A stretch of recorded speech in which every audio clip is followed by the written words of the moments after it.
আচ্ছা, তোমরা কি জানো মা লক্ষ্মীর প্রভু জগন্নাথের ওপর অভিমানের সেই গল্প? রথযাত্রা শেষ, মাসির বাড়ি থেকে পুরীর মন্দিরে ফিরলেন জগন্নাথ দেব, বলভদ্র আর সুভদ্রা। মা লক্ষ্মী তো প্রভু জগন্নাথের ওপর রীতিমতো রেগে লাল।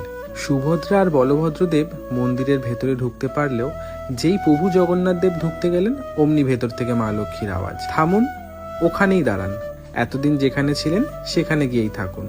আমাকে না নিয়ে যেমন ঘুরে এসেছেন তাই আপনার অন্দরে ঢোকাও নিষেধ।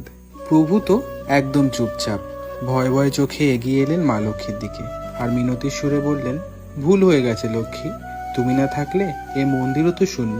দেখো, তোমার প্রিয় রসগোল্লা এনেছি, করো, আমি খাইয়ে দিচ্ছি, এবার ক্ষমা করে দাও।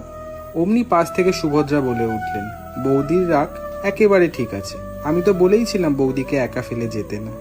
আর বলভদ্রদেবও সিচুয়েশন বুঝতে পেরে মা লক্ষ্মীর দলে যোগ দিলেন। মা লক্ষ্মী প্রথমে অভিমানে মুখ ফিরিয়ে রইলেন, কিন্তু প্রভুর সেই ভালোবাসার কণ্ঠস্বর আর হাতে ধরা রসগোল্লার অফার মা লক্ষ্মীকে রাগ ভাঙতে বাধ্য করলো। এরপর প্রভুর হাতের রসগোল্লা খেয়ে সমস্ত অভিমান ভুলে গেলেন মা লক্ষ্মী। আর ব্যাস, মন্দিরের দরজা খুলে গেল প্রভু জগন্নাথ দেবের জন্য। এই যেন অভিমানের ভেতর জন্ম নিল এক নতুন প্রেম। সত্যি কি মিষ্টি না?